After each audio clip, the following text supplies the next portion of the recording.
Sir నమస్కారం sir. నమస్తే sir Raj Tarun and Lavanya వీళ్ళిద్దరి ఇష్యూ ఆ మధ్య మీడియాలో చాలా హల్చల్ చేసింది. సోషల్ మీడియాలో కూడా ఎక్కువగా విస్తృతంగా ప్రచారం అయితే జరిగింది సార్ వీళ్ళిద్దరి ఇష్యూ గురించి.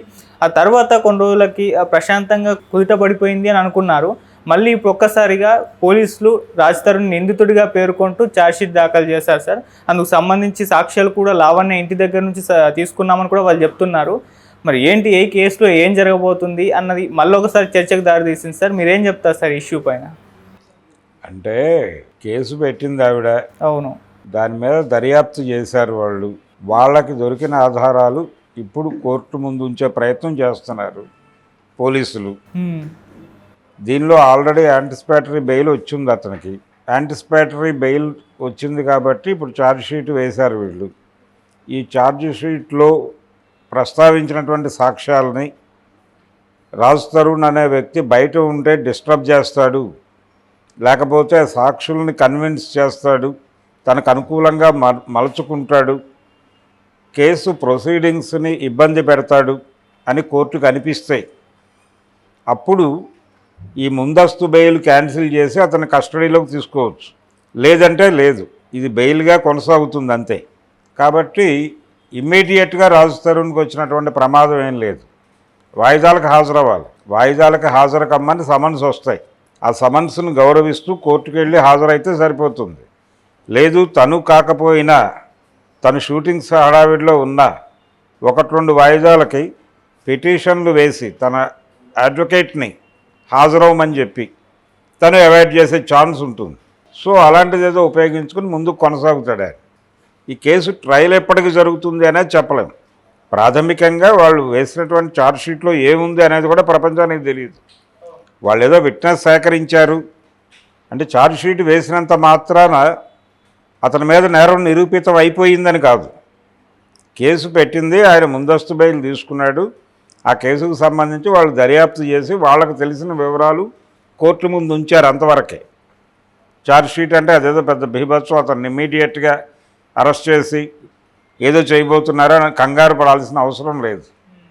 ఆయన కూడా కంగారు పట్టల, తను కూడా ప్రశాంతంగా ఉన్నాడు. ఇప్పుడు రిలీజ్కి ఒక సినిమా ఉంది అతనిది, ఆ సినిమా ప్రమోషనల్ ఇంటర్వ్యూస్లో ఉన్నాడు బిజీగా. అందుకని ఇది కేసు ట్రయల్ జరిగిన తర్వాత ఫైనల్గా సాక్ష్యాలు కోర్టు పరిశీలించి ఇవి జెన్యూన్ సాక్ష్యాలే అని కోర్టు ఫీల్ అయితే అప్పుడు శిక్ష ఇస్తుంది. అప్పుడు కేసు అయిపోయినట్టు, లేదు కొట్టేస్తుంది. సాక్ష్యాలు సఫిషియెంట్గా లేవు, వీళ్ళు చెప్తున్న సాక్ష్యాలు ఫ్యాబ్రికేటెడ్గా ఉన్నాయి అనిపిస్తే కేసు కొట్టేస్తుంది. కొట్టేస్తే బయటకు వచ్చేస్తాడు ఆయన. లేదు శిక్ష పడుతుంది, శిక్ష పడితే అప్పీల్ చేసుకుంటాడు.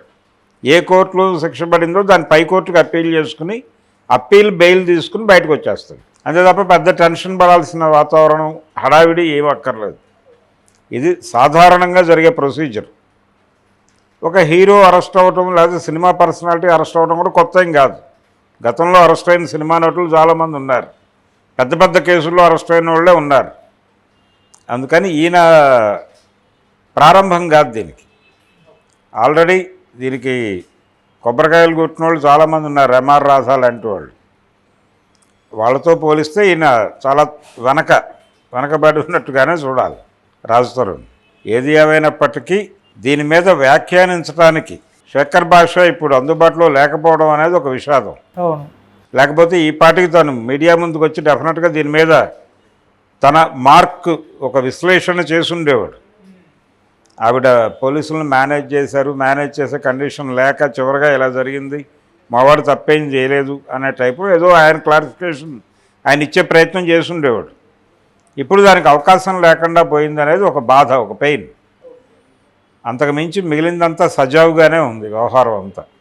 ఇందులో పెద్దగా ఆశ్చర్యపడాల్సిన విషయం లేదు.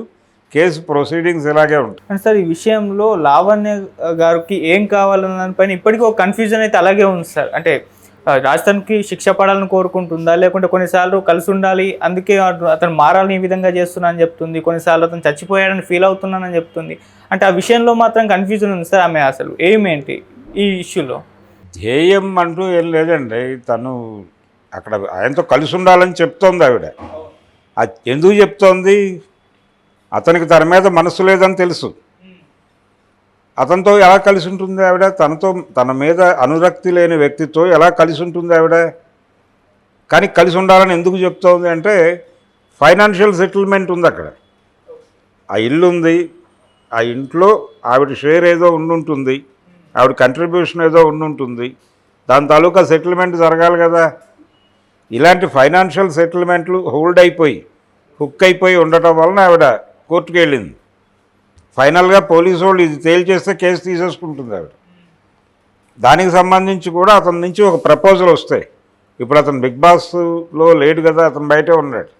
శేఖర్ భాష ఒకడే బిగ్ బాస్కి వెళ్ళాడు. ఇద్దరూ పెడతారని ముందు అనుకున్నారు. సో ఇప్పుడు రాజ్ తరుణ్ స్పందించి కోర్టు బయట సెటిల్మెంట్కి వెళ్ళి ఆవిడని ఎంత అడుగుతుందో చూసి దాని మీద బేరవాడేసి ఒక సెటిల్మెంట్ చేసేసుకుని ఆ అమౌంట్ చేతిలో పెడితే ఆవిడ కేసు వాపస్ తీసుకోవచ్చు కూడా. ఏదైనా జరగచ్చు. అందుకని ఇది పెద్ద సీరియస్గా పట్టించుకోవాల్సిన విషయం కాదు. ఆవిడకేమీ మనసు లేదు అతని మీద. ఇది కేవలం ఆర్థికపరమైన ఆస్తిపరమైనటువంటి లావాదేవీ గొడవ మాత్రమే. No sentiments. ఇక్కడ సెంటిమెంట్లు చచ్చిపోయి చాలా కాలం అయింది. వాళ్ళ మధ్య సెంటిమెంట్స్ ఏం లేవు. కేవలం ఆర్థిక పరమైనటువంటి వివాదాలు ఉన్నాయి. ఆర్థికపరమైన వివాదాలు సెటిల్ చేస్తే వాళ్ళు ఎవరి బతుకోళ్ళు బతికేస్తారు. Okay, thank you so much sir. Thank you.